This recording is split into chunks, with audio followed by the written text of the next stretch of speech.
E vamos abrir a palavra de Deus no segundo livro das Crônicas, capítulo 19, dando sequência ao nosso estudo sobre o Antigo Testamento. Diz assim a palavra do Senhor: Josafá, rei de Judá, voltou para sua casa em paz, para Jerusalém. O vidente Jeú, filho de Anani, saiu ao encontro do rei Josafá e lhe disse: Devias tu ajudar ao perverso e amar aqueles que aborrecem o Senhor? Por isso caiu sobre ti a ira da parte do Senhor. Boas coisas, contudo, se acharam em ti, porque tiraste os postes ídolos da terra e dispuseste o coração para buscares a Deus. Habitou, pois, Josafá em Jerusalém, tornou a passar pelo povo desde Berseba até a região montanhosa de Efraim, e fez que ele tornasse ao Senhor, Deus de seus pais. Estabeleceu juízes no país, em todas as cidades fortificadas, de cidade em cidade.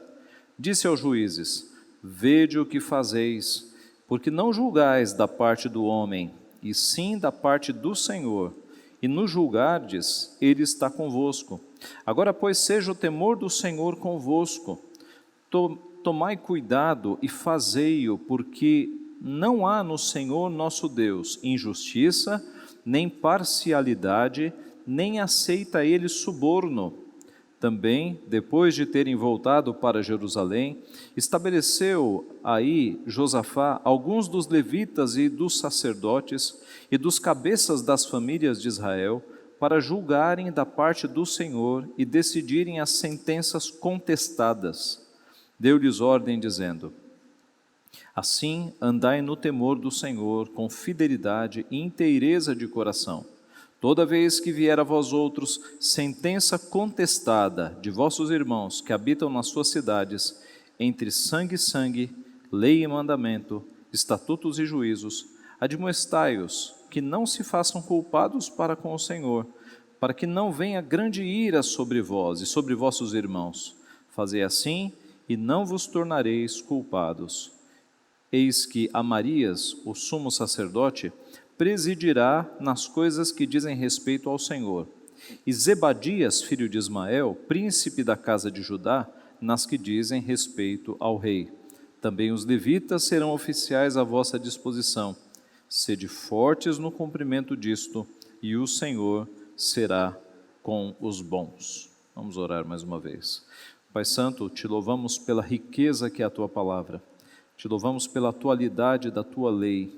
Te louvamos, ó Pai, porque a tua palavra continua falando a esta geração, continua nos mostrando as tuas perfeições, a ordem estabelecida pelo Senhor, a estrutura que o Senhor concedeu à sociedade, tanto em termos legais quanto em termos administrativos, Pai. Nós te louvamos porque nós somos instruídos pelo Senhor e pedimos que mais uma vez nesta noite o Senhor fale ao nosso coração naquilo que nós precisamos aprender e naquilo que nós precisamos colocar em prática na nossa vida. Abençoa-nos, portanto, é o que nós pedimos humildemente, em nome de Jesus, amém. Meus irmãos, um dos temas que tem ocupado o noticiário nos últimos dias é a postura do Supremo Tribunal Federal do nosso país, o STF. O STF é a mais alta instância de poder judiciário brasileiro. É um tribunal de última instância, para onde recorrem aqueles que tiveram contestações nas instâncias inferiores. A imprensa e boa parte da população tem dito que o STF tem errado nos últimos tempos, seja passando por cima da Constituição ou reinterpretando artigos de modo diferente do que foi feito no passado. A grande pergunta é: será possível nós termos juízes justos que julguem com retidão e com justiça as causas da nossa nação? Como seria um sistema judiciário aprovado por Deus? É sobre isso que nós vamos falar. 2 Crônicas 19 é um texto que fala exatamente sobre isso, sobre um sistema judiciário que Deus implantou por meio do rei Josafá, ali no Reino do Sul, no Reino de Judá. E antes de nós irmos para os pontos centrais, eu gostaria de explicar o texto, alguns detalhes muito importantes do texto, e aí depois nós vamos para 3 pontos principais e faremos algumas aplicações. Vamos versículo a versículo para entendermos bem o texto. O texto começa dizendo, no versículo 1, que Josafá, rei de Judá, voltou para sua casa em paz. Você deve se lembrar que no capítulo anterior a situação foi de guerra. Você se lembra que Josafá, não sabemos porquê, estava apoiando o rei Acabe, o ímpio rei Acabe. Você se lembra que Acabe propôs a Josafá que Josafá ficasse com as vestes reais e Acabe se disfarçaria de um soldado para no meio da batalha ele não ser atingido. E diz o texto que eis que um soldado inimigo entesou o seu arco, atirou a flecha ao ermo e a flecha foi no meio daquela planície repleta de soldados e atingiu exatamente o rei Acabe na emenda da sua armadura. Ele que estava disfarçado de soldado, com uma armadura de soldado, ele foi atingido na emenda da sua armadura. Ele enganou o exército inimigo, mas não enganou a flecha de Deus, porque Deus havia prometido que ele morreria naquele campo de batalha. Nos causa estranheza que o rei Josafá, que era um rei piedoso, estivesse apoiando Acabe. É por isso que o texto começa dizendo que Josafá voltou em paz para a sua casa. Acabe voltou num caixão, Acabe voltou morto, Josafá voltou em paz. O texto mostra no versículo 2 que o vidente Jeú, filho de Anani, saiu ao encontro do rei Josafá. Vidente é sinônimo de profeta. Eram homens que tinham visões da parte de Deus. E esse Jeú era filho de Anani. Anani também era um profeta, era um vidente. Anani teve a sua atuação profética nos tempos do rei Asa. E assim como Jeú está repreendendo Josafá, Anani havia repreendido o rei Asa por conta de pecados também. Esse vidente, então, esse profeta Jeú, sai ao encontro do rei Josafá e vai lhe dar uma severa repreensão. Devias tu ajudar ao perverso e amar aqueles que aborrecem ao Senhor? Por isso caiu sobre ti a ira da parte do Senhor. Ora, agora tudo faz sentido. Quando você lê o capítulo anterior, você fica se perguntando como é que Josafá está ajudando Acabe e parece que Deus está em silêncio. Deus não estava em silêncio. O castigo virá agora, a repreensão virá agora sobre a vida de Josafá. E diz o texto, por isso caiu sobre ti a ira da parte do Senhor. Mas é um Deus justo, é um Deus que tem uma balança de justiça que ele pesa as coisas ruins, mas pesa as coisas boas também. No versículo 3 é dito, boas coisas contudo se acharam em ti, porque tiraste os postes ídolos da terra e dispuseste o coração para buscares a Deus. Nos momentos anteriores do reinado de Josafá, ele foi um dos reis que fez uma limpeza contra a idolatria no reino do sul. Ele tirou os postes ídolos eram monumentos que eram edificados em honra ao deus Baal, em honra a deuses de prosperidade ou deuses de fertilidade. E Josafá fez uma limpa, ele limpou o reino do sul desta idolatria. E Deus está pesando os atos bons e os atos ruins.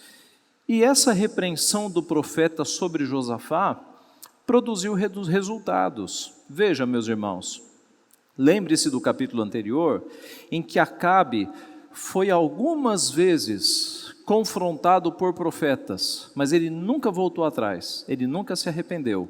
Josafá acabou de ser confrontado pelo profeta Jeú, e ele vai tomar medidas que nós vemos algum arrependimento da parte dele. 3 medidas, que não são os temas principais do sermão, mas são 3 também. Veja os versos 4 e 5. Habitou, pois, Josafá em Jerusalém, tornou a passar pelo povo desde Berseba até a região montanhosa de Efraim. O que o texto está dizendo? Que Josafá voltou a se dedicar ao seu reino. No capítulo anterior, você tem Josafá apoiando Acabe visitando o reino do norte, passando possivelmente meses no reino do norte, dedicando-se a uma aliança com um rei ímpio, que era o rei Acabe. Depois da repreensão de Jeú, o que é dito? Que agora ele voltou para Jerusalém e ele vai se dedicar ao seu reino, que era a sua obrigação. É como se Deus dissesse: Josafá, para de se dedicar fora do teu reino, faça o teu trabalho, volte para o teu reino. E então o texto diz, ele tornou a passar pelo povo, desde Berseba até a região montanhosa de Efraim, do sul até o norte. Um segundo aspecto é que Josafá fez com que o povo voltasse ao Senhor, diz o final do verso 4, e fez que ele, o povo, tornasse ao Senhor Deus de seus pais. Possivelmente, essas andanças de Josafá com Acabe tivessem feito com que o povo se desviasse dos caminhos do Senhor. Afinal, o meu rei está dando apoio ao rei do norte, que é um rei ímpio. Por isso que há uma volta aqui. Ele fez com que o povo retornasse aos caminhos do Senhor. Josafá se dedicou no seu reino e ele consertou o estrago que ele havia feito em termos de influência. Ele fez com que o povo voltasse aos caminhos do Senhor. Em terceiro lugar, ele estabeleceu juízes no país, em todas as cidades. Isso também foi uma ação que ele deu depois da repreensão do profeta Jeú. Note que Josafá já havia enviado uma boa equipe para ensinar a lei do Senhor ao povo. Retorne a tua Bíblia ao capítulo 17, veja o verso 7 e 9. 17, 7 e 9.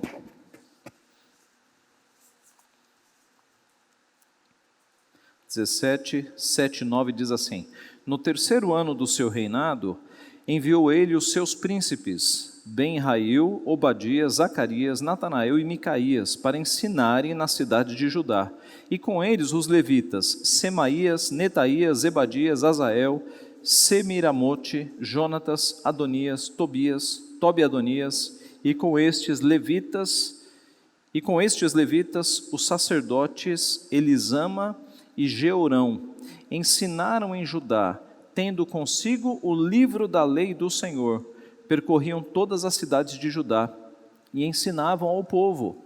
Antes da repreensão, no terceiro ano do reinado de Josafá, o que ele fez? Uma grande equipe formada por homens do Senhor, por levitas, por sacerdotes, e ele mandou essa equipe para visitar em todas as cidades do reino, fazendo o quê? Ensinando a lei do Senhor. Os sacerdotes e os levitas eram especialistas na lei do Senhor, e eles foram ensinar o povo. Mas eis que agora é uma segunda etapa.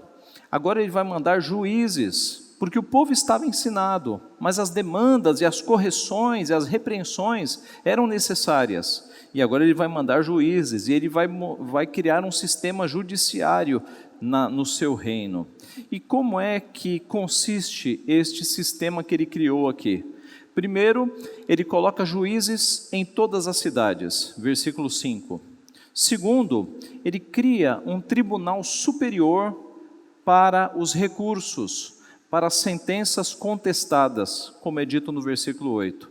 De forma que se nas cidades os juízes não conseguissem resolver as matérias, ou algumas sentenças dadas fossem contestadas por aqueles envolvidos, as contestações ou os recursos subiriam para Jerusalém, pois em Jerusalém, versículo de número 8, é que você tinha ali o, digamos, tribunal superior do reino do sul.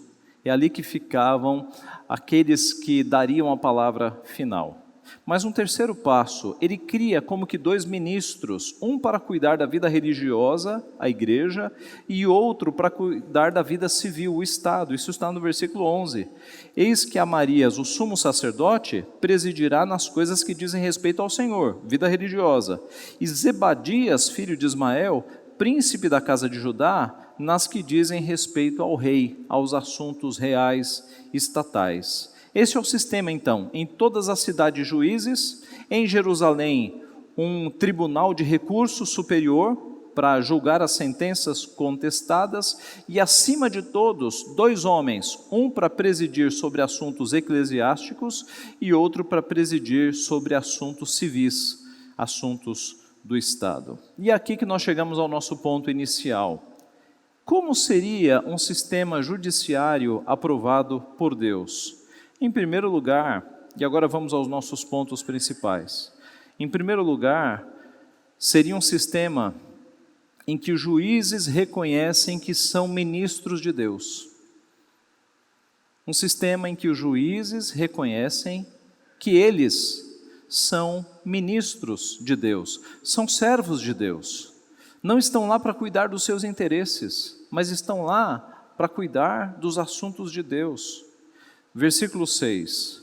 Disse aos juízes: vede o que fazeis, porque não julgais da parte do homem, e sim da parte do Senhor. O juiz deveria ter sempre diante de si a advertência de que a lei não era dele, o sistema judiciário não era dele, e, portanto, o exercício de julgar não era dele. O exercício de julgar deveria ser fiel ao Deus que o havia colocado ali. Tudo, tanto a lei, quanto o sistema, quanto o exercício de julgamento eram de Deus. Eles deveriam perceber que eles não estavam julgando da parte do homem, mas da parte do Senhor. Nós lemos Romanos 13 na liturgia do culto, e você deve ter reparado que Romanos 13 fala que toda autoridade é instituída por Deus. Não apenas pastores e missionários e presbíteros, toda autoridade. É por isso que nós intercedemos pelo presidente da República a cada culto aqui. É por isso que nós intercedemos pelos ministros, senadores, toda autoridade instituída. Eles só têm autoridade porque de cima lhes foi dado. E isso inclui os juízes da nação, inclui os ministros. Eles são ministros. Aliás, a palavra ministro tem que ser bem explicada, né? Porque hoje, quando a gente fala em ministro, você deve pensar nos ministros do Estado. A Bíblia fala muito em ministros, mas não como um cargo honorífico, honroso. A palavra ministério significa serviço. Ministro é sinônimo de servo. É que ministro na nossa sociedade está muito acima, né? Mas literalmente falando, ministro significa servo. E quando em Romanos 13, Paulo escreveu dizendo que aqueles que foram instituídos são ministros de Deus para fazer o bem, é porque todas essas autoridades são e deveriam ter a consciência que são servos do Senhor para fazer o bem. E aqui, Josafá está dizendo isso para os juízes recém-estabelecidos: vejam o que vocês vão fazer, vocês não estão julgando da parte de homem, vocês estão julgando em nome de Deus, é da parte do Senhor, porque a justiça pertence ao Senhor. Algum tempo antes, alguns séculos antes, quando Moisés nomeou auxiliares para que a sua carga não ficasse tão pesada, ele nomeou auxiliares para julgar o povo, ele deixou bem claro o seguinte, Deuteronômio 1,17: não sereis parciais no juízo, ouvireis tanto o pequeno como o grande, não temereis a face de ninguém, porque o juízo é de Deus, o juízo é de Deus, a justiça é de Deus. O juiz não poderia se ensoberbecer achando que a justiça era dele, que ele é que, dando a sentença, ele era soberano sobre a situação. A justiça e o juízo pertencem ao Senhor. Juízes são meros instrumentos, são meros servos na mão daquele que detém toda a justiça. O juiz é um servo que deveria julgar com justiça e retidão, em nome do Deus da justiça. Esse é o primeiro ponto.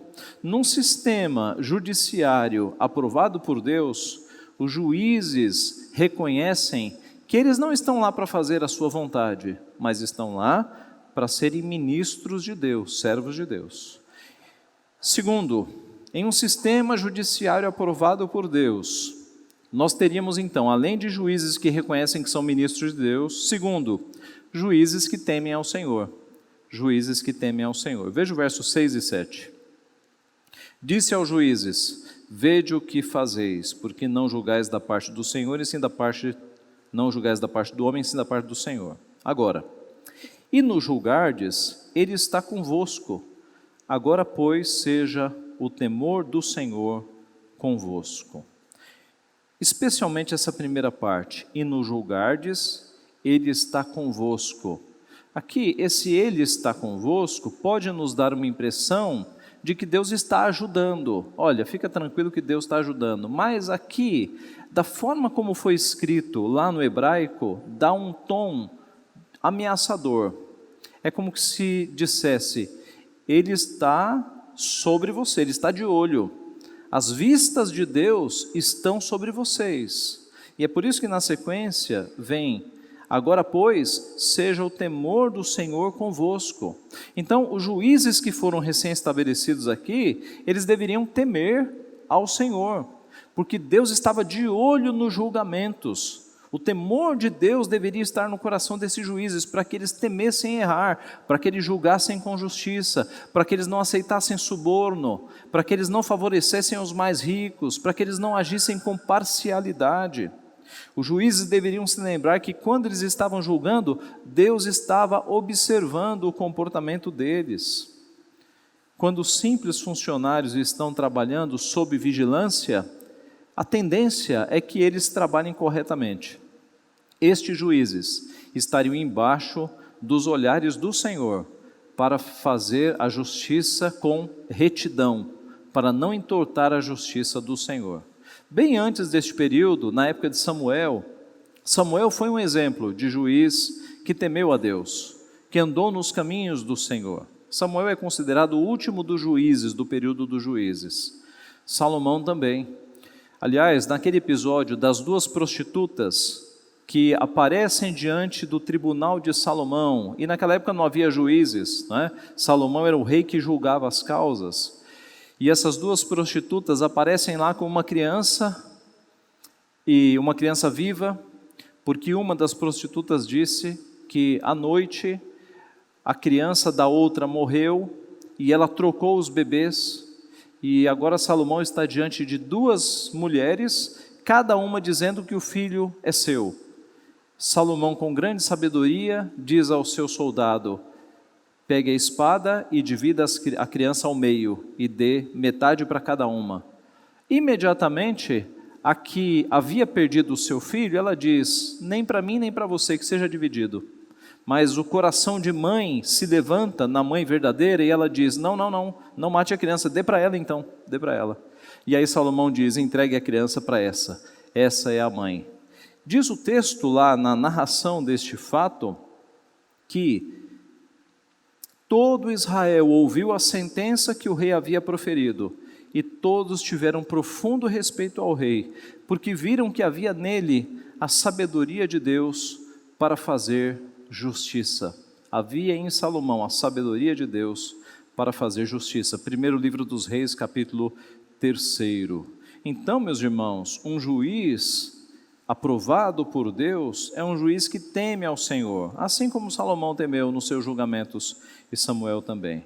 E por fim, num sistema judiciário aprovado por Deus, nós teríamos juízes que têm como modelo o próprio Deus. Veja o verso 7. Veja o verso 7. Agora, pois, seja o temor do Senhor convosco, tomai cuidado e fazei-o, porque não há no Senhor, nosso Deus, injustiça, nem parcialidade, nem aceita Ele suborno. Veja, a razão pela qual eles deveriam ser justos é porque o superior deles, o nosso Deus, o modelo dos juízes, diz o texto, porque não há no Senhor, nosso Deus, injustiça, nem parcialidade, nem aceita Ele suborno.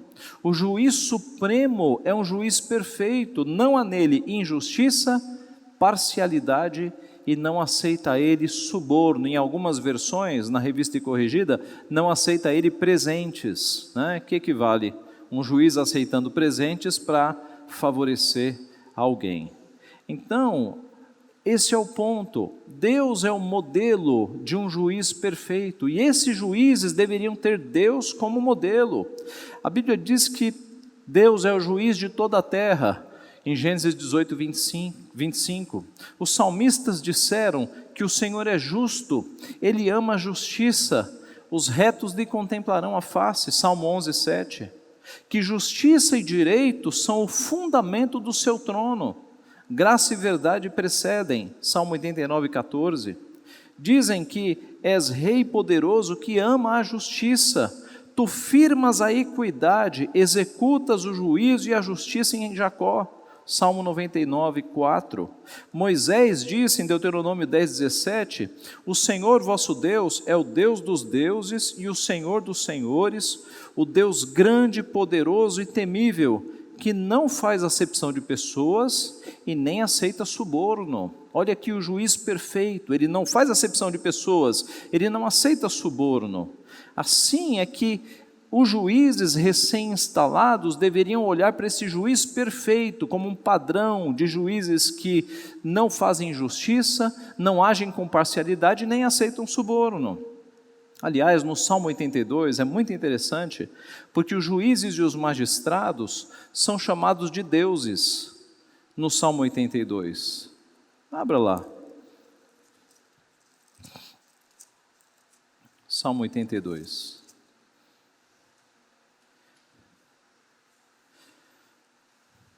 Deus assiste na congregação divina, no meio dos deuses, estabelece o seu julgamento. Até quando julgareis injustamente e tomareis partido pela causa dos ímpios? Fazei justiça ao fraco e ao órfão, procedei retamente para com o aflito e o desamparado, socorrei o fraco e o necessitado, tirai-os das mãos dos ímpios. Eles nada sabem, nem entendem, vagueiam em trevas, vacilam todos os fundamentos da terra. Eu disse, sois deuses, sois filhos do Altíssimo, todavia como homens morrereis, e como qualquer dos príncipes haveis de sucumbir. Levanta-te, ó Deus, julga a terra, pois a ti compete a herança de todas as nações. O texto chama juízes de deuses, é um texto para falar do comportamento, é um salmo falando do comportamento iníquo dos juízes que estão ali na terra. Não é um texto para deuses, fala que eles são homens e que eles morrerão. É que a palavra Elohim, que é colocada aqui, ela pode ser traduzida como deuses, como poderosos, e os juízes, eles tinham esse título às vezes de Elohim, e é por isso que o texto começa, Deus assiste na congregação divina, no meio dos deuses estabelece o seu julgamento, e na sequência vai falar do quanto eles têm errado no julgamento. Voltando para o nosso texto, os juízes então deveriam, tendo tamanha responsabilidade, seguir o modelo, seguir o padrão do juiz perfeito, um juiz que não aceita injustiça, parcialidade e suborno. Irmãos, o problema da justiça em Israel sempre foi muito complicado. Muitos foram juízes que aceitaram suborno, muitos foram juízes que favoreceram os ricos, que trocavam o direito por presentes. E você encontra, por exemplo, Salomão nos Provérbios dizendo: o perverso aceita suborno secretamente para perverter as veredas da justiça. Provérbios 17, 23. Miqueias, profeta Miqueias disse: os seus cabeças dão sentenças por suborno, os seus sacerdotes ensinam por interesse, os seus profetas adivinham por dinheiro, e ainda se encostam ao Senhor dizendo: não está o Senhor no meio de nós? Nenhum mal nos sobrevirá. Assim, nota-se que na história do povo de Deus, houve sempre juízes corrompidos, juízes que não olhavam para o padrão de justiça do nosso Senhor.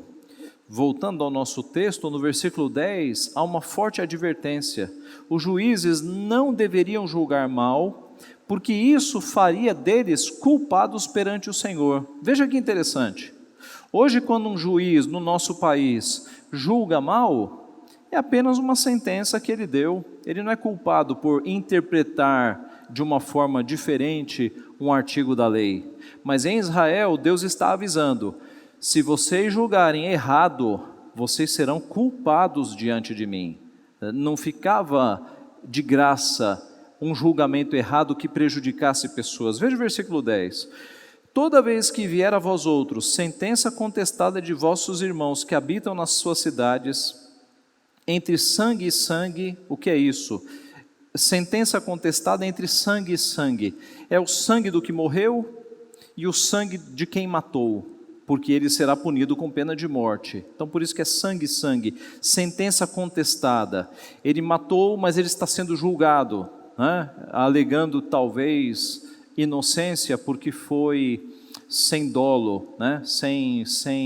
Foi apenas culposo, não foi com intenção de matar. Então, sangue, lei e mandamentos sobre interpretações da lei, estatutos de juízos, admoestai-os agora, que não se façam culpados para o Senhor, para que não venha grande ira sobre vós e sobre vossos irmãos. Fazei assim, e de novo, e não vos tornareis culpados. Comentando esse texto, o puritano Matthew Henry disse o seguinte: isto implica que aqueles que têm o poder em suas mãos contraem a culpa do pecado se eles não usam seu poder para prevenir e restringir o pecado nos outros. Você transgride se você não os impedir de transgredir. O juiz carregava sobre si essa responsabilidade. Outro puritano, Thomas Watson, ele exemplificou isso de uma maneira muito dura, mas muito verdadeira. Ele disse o seguinte: a respeito de um criminoso que cometeu 6 assassinatos, pode-se dizer que o juiz é culpado de 5 deles, porque não executou o criminoso por sua primeira ofensa. Os irmãos perceberam? Se o juiz fosse justo, esse assassino teria pago vida com vida. Mas como o juiz não foi justo e liberou esse assassino, o assassino matou mais 5. De quem é a culpa? Do juiz. Do juiz. Era assim que funcionava em Israel, meus irmãos. O juiz tinha responsabilidade sobre o sangue que seria derramado se ele liberasse alguém que precisava de punição e não fosse punido. Então, em terceiro lugar, juízes deveriam ter como modelo o próprio Deus, e Deus é justo, Deus executa juízo. Concluindo, nós vimos que o sistema judiciário aprovado por Deus deveria ter, primeiro, juízes que reconhecessem ser servos do Senhor. Segundo, juízes que temessem ao Senhor. Terceiro, juízes que tivessem a Deus como seu próprio modelo. E é impossível nós não fazermos uma comparação com o nosso STF, com o nosso Supremo Tribunal Federal. Nele, nós não vemos juízes que reconhecem ser ministros de Deus, nós não vemos juízes que temem ao Senhor, e muito menos juízes que têm a Deus como seu modelo.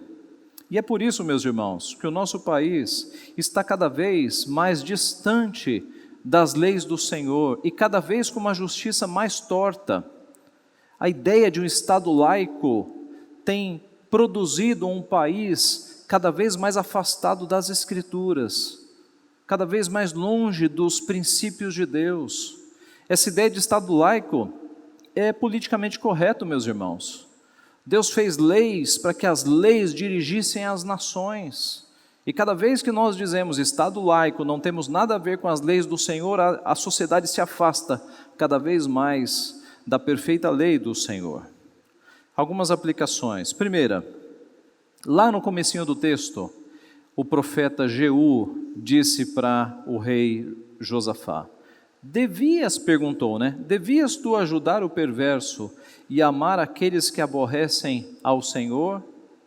Talvez você tenha pensado, mas pastor, de acordo com o ensino de Jesus Cristo, nós não devemos ajudar o perverso e amar aqueles que aborrecem ao Senhor? Não, de jeito nenhum, de jeito nenhum. Nós devemos amar os nossos inimigos. Mas como é que nós amamos os nossos inimigos? Incentivando-os a serem inimigos do Senhor? Incentivando-os a continuarem no erro? É assim que nós amamos nossos inimigos? Ou nós amamos os nossos inimigos quando nós mostramos que eles estão indo para o caminho do inferno? Que as coisas que eles estão fazendo estão desagradando a Deus? Não é assim? A nossa maior expressão de amor para alguém que está caminhando por um abismo não é tirá-lo do caminho do abismo? Não é assim que se ama? Ou é incentivando para que ele vá para o abismo? Não foi isso que Josafá fez com Acabe. Josafá não foi visitar Acabe dizendo: Acabe, não faça isso, vamos voltar. Não, ele estava lá dando apoio, né? Quando Acabe disse: Josafá, fique aí com as vestes reais que eu vou me disfarçar. Josafá topou. Então, meus irmãos, de fato a pergunta é muito confrontadora e ela serve para nós. Devias tu ajudar ao perverso e amar aqueles que aborrecem ao Senhor? A resposta é não, de jeito nenhum. Nós não podemos nos fazer cúmplices nas obras das trevas. A forma com que nós amamos a pessoas que não estão nos caminhos do Senhor é ajudando-as a sair da prática do erro, é ajudando-as a sair do rumo do inferno e da condenação. Nós devemos orar por eles, pregar a palavra para eles. E a questão para nós é a seguinte: todos nós aqui temos amigos não crentes, amigos que não estão nos caminhos do Senhor. A grande pergunta é: quem está exercendo influência na vida de quem? São os não crentes que estão exercendo influência sobre você? Ou é você que está exercendo influência na vida deles? Veja, algumas igrejas dizem que crentes não podem ter amigos do mundo, amigos que não sejam crentes. Isso é um absurdo, é um absurdo. Porque o nosso Senhor Jesus Cristo nos disse que nós deveríamos estar no mundo, que uma luz, ela ilumina o mundo não quando está embaixo de um alqueire, de um medidor de grãos, mas quando ela está em cima, lá no velador, e assim ela ilumina. E assim devemos ser nós na sociedade. É claro que nós devemos ter amigos não crentes, mas a questão é, nós estamos em missão. O que é que nós temos feito na vida dessas pessoas que estão longe de Deus? Nós devemos influenciá-las, nós devemos alertá-las, nós devemos evangelizá-las, porque não foi à toa que Deus te colocou no meio em que você está, no teu emprego, na tua família, no teu círculo de amigos. Você não está lá à toa, você está lá para pregar o Evangelho. É assim que nós devemos fazer. Segunda aplicação, a mudança de rumo de Josafá é evidente no texto. O profeta o corrige e na sequência vocês viram que ele parou mais em Jerusalém, ele passou a visitar o povo, ele fez com que o povo voltasse ao Senhor e ele estabeleceu juízes. Houve um arrependimento na vida de Josafá. Isso nos ensina, meus irmãos, que depois que Deus pesa a mão sobre a nossa vida, o melhor caminho é nós nos arrependermos, nós voltarmos aos caminhos do Senhor, nós aceitarmos a sua repreensão e voltarmos a ser firmes e abundantes no trabalho do Senhor, nos arrependermos e consertarmos o mal que nós fizemos. Terceira aplicação, não apenas juízes devem reconhecer que são servos de Deus, conforme nos disse o texto e conforme confirmou Romanos capítulo 13, mas todos nós, nas nossas profissões. Por meio do nosso trabalho, nós cumprimos o mandato cultural, que é o mandato estabelecido na criação, de que nós devemos desenvolver a criação de Deus, desenvolver a sociedade. Assim, não apenas juízes e advogados trabalham na causa da justiça, mas trabalham também na causa do direito, especialmente os advogados, economistas na causa da distribuição das riquezas, médicos na preservação da vida, professores na instrução do verdadeiro conhecimento, engenheiros elétricos, eletrônicos, profissionais de TI, de tecnologia da informação, no avanço da tecnologia, que é bênção de Deus, no avanço da informação, e até donas de casa, na preservação e na conservação dos seus lares, porque os seus lares também são propriedade de Deus. Então, quando você cuida do teu jardim, minha irmã, você está cuidando de um pedaço de terra que é de Deus. Quando você varre a tua casa, você está cuidando de um pedaço de terra que não pertence a homem nenhum. Talvez esteja na escritura de alguém aquele pedaço de terra, mas ele vai morrer, vai passar para os seus filhos para os netos, e todos os proprietários vão embora. E a terra é do Senhor, o dono da terra é sempre o Senhor. Quando você, minha irmã, trabalha na sua casa, você glorifica a Deus tanto quanto um advogado, um juiz no STF. Se aquilo que você fizer para o Senhor, glorificando ao Senhor, fazendo o melhor. Assim, não apenas juízes e governantes são servos do Senhor, mas todos nós somos instrumentos para cuidar da criação divina, para expandirmos de fato a sua criação. Quarta aplicação: os juízes do nosso STF não temem ao Senhor, mas deveriam, porque chegará o dia em que eles prestarão contas de cada má interpretação da lei e de cada suborno secreto que eventualmente algum deles tenha recebido. É óbvio que ninguém vai acusar ninguém aqui, mas se por um acaso um desses ministros tenha recebido propina, suborno, e isso está muito bem escondido, um dia isso será revelado. E dura coisa é cair nas mãos do Deus vivo. Quinta aplicação: nós, cidadãos comuns, não somos juízes profissionais, mas nós fazemos julgamentos, e com frequência. Com frequência nós julgamos as pessoas que estão ao nosso redor. E nesse sentido, alguns cuidados extraídos da Escritura são muito úteis quando nós precisamos julgar pessoas. Primeiro, sempre ouça os dois lados de uma questão. Sempre ouça todas as partes. Então, imagine que um amigo ou uma amiga sua chegue para você fazendo reclamações de outra pessoa. Qual é o comportamento mais sábio? Ouça, mas vá ouvir também a outra pessoa, para que ouvindo os dois lados, você possa fazer um julgamento justo. Segundo, use de justiça considerando o passado da pessoa. Coloque na balança. Você percebeu que Deus repreendeu Josafá, mas disse: eis que eu tenho coisas boas a seu respeito. Havia uma balança sendo considerada ali, atos bons e atos maus. Por vezes, uma pessoa te faz o bem a vida inteira, e aí por um tropeço, você condena essa pessoa e não fala mais com ela. Não é assim? Coloque-se no lugar da pessoa. Imagine que você fez o bem para uma pessoa a vida inteira. Aí você cometeu um erro. Aí essa pessoa não quer mais falar com você. Isso é justo? Essa balança não está descalibrada, meus irmãos? O justo é você colocar numa balança. Imagine os teus pais, por exemplo, meus irmãos pré-adolescentes e adolescentes. Possivelmente, por conta da idade, possivelmente o teu pai possa te dar uma ordem, uma proibição um pouco abusiva. Não o condene por conta disso. Lembre-se dos anos que os teus pais estão cuidando de você, fazendo bem para você. Coloque na balança, não seja injusto. E adultos de uma forma geral, quando nós tivermos problema com alguma pessoa, use a balança para ver o tanto de pontos positivos que essa pessoa tem.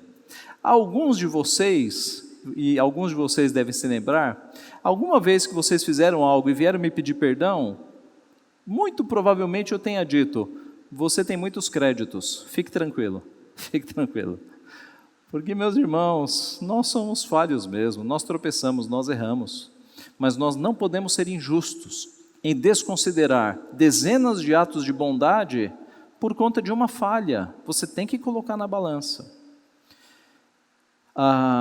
Então, use de justiça considerando o passado da pessoa. Terceiro, use de misericórdia, considerando que você tem sido alvo constante da misericórdia de Deus. Veja, na nossa relação com Deus, nós pedimos misericórdia. Senhor, perdoa o meu pecado, misericórdia.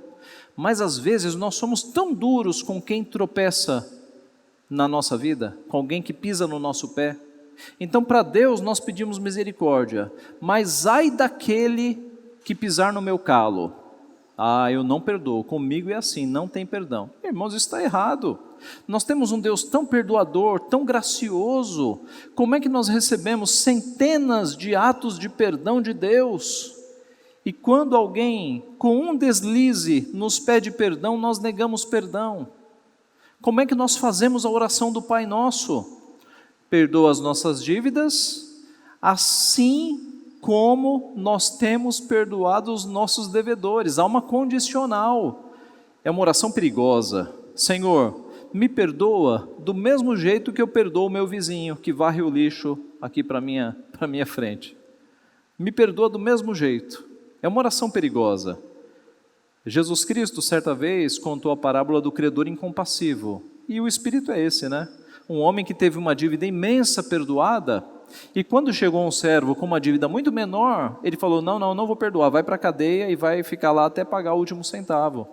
Contaram isso ao rei, o rei chamou esse indivíduo de volta e falou, é assim que você faz? Pois agora você vai para a cadeia. Nessa parábola, se você não perdoa o teu irmão que te pede perdão, você é o juiz incompassivo, você é o juiz que não perdoa, porque nós temos um Deus que nos perdoa, sempre que nós pedimos perdão, arrependidos, Ele nos perdoa. Quem somos nós para não perdoar? Quem somos nós? Sexta aplicação e última. Nós temos aqui um sistema judiciário em que levitas e sacerdotes foram colocados como juízes. E talvez você pergunte, pastor, o que levitas e sacerdotes sabem de lei? Eles fizeram direito? Eles sabem tudo de lei, porque a lei era a lei do Senhor. Se tinha pessoa para conhecer a lei do Senhor naquela época, eram os levitas e os sacerdotes. É por isso que eles foram colocados como juízes. Eram eles que ensinavam a lei ao povo. Logo, eram eles que tinham capacidade de interpretar a lei e de mostrar o correto entendimento ao povo. Quem são os juízes hoje na igreja? São os presbíteros. Os presbíteros são os juízes hoje. Quando o nosso Senhor Jesus, em Mateus 18, Ele deu o procedimento de confrontação, se o teu irmão pecar contra ti, vai perante ele. Se ele te ouvir, ganhaste o teu irmão. Se ele não te ouvir, vai de novo com 2 testemunhas. Se ele te ouvir, ganhaste o teu irmão. Se não te ouvir, leva o caso à igreja, leva o caso aos presbíteros. Os presbíteros vão julgar.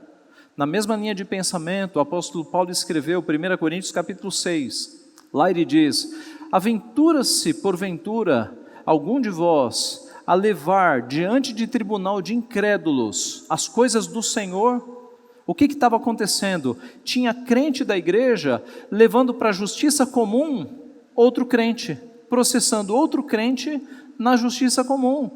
E o apóstolo Paulo dá uma repreensão pesada, dizendo, escuta, não tem um sábio diante de vocês que possa julgar essa causa?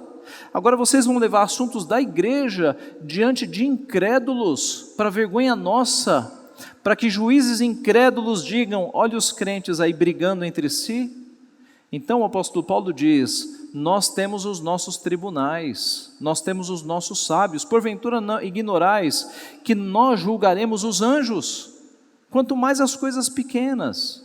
Irmãos, como é que isso se dá na prática? Questões aqui da igreja, pecados públicos e escandalosos, eles são julgados pelos nossos tribunais. Os presbíteros são juízes, e eles aplicam disciplina, e eles dosam a pena, né, com agravantes, com atenuantes, para dar uma disciplina que não destrua a pessoa, mas para que levante a pessoa.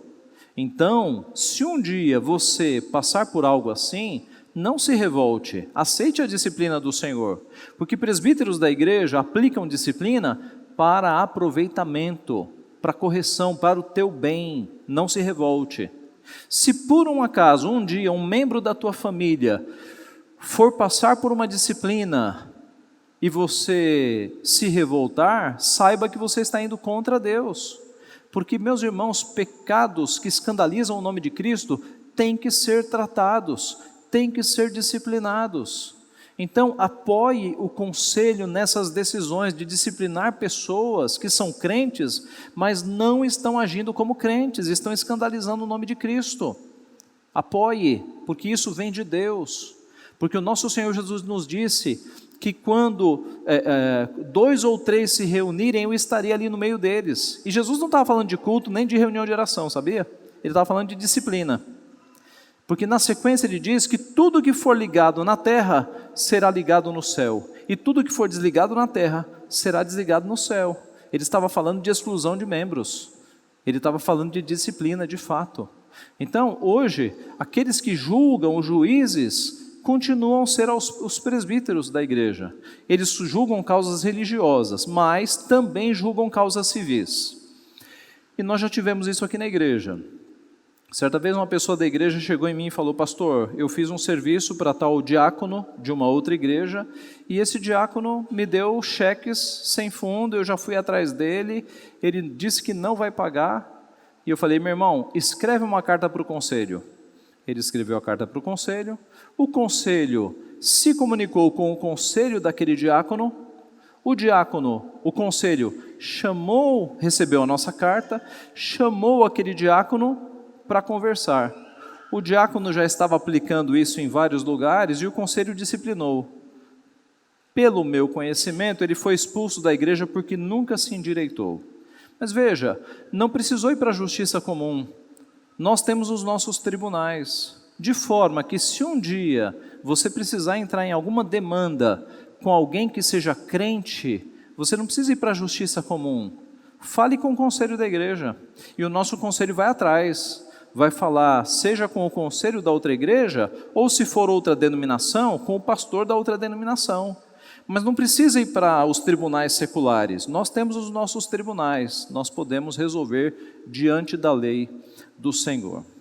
Meus irmãos, que Deus então nos abençoe, que nessa questão da justiça, nós oremos pelo nosso país, para que Deus levante juízes justos, que pelo menos temam ao Senhor e pensem em que eles estão lá não para fazer os seus próprios interesses, mas serem ministros do Senhor, e que nas nossas relações em que frequentemente nós exercemos algum tipo de julgamento, que nós sejamos justos também, sejamos misericordiosos, e que nós prezemos por uma igreja que é justa também, que corrija aqueles que estão em caminhos errados, porque a disciplina começa pela casa do Senhor, e a glória do Senhor deve ser preservada. Que Ele assim nos abençoe. Amém.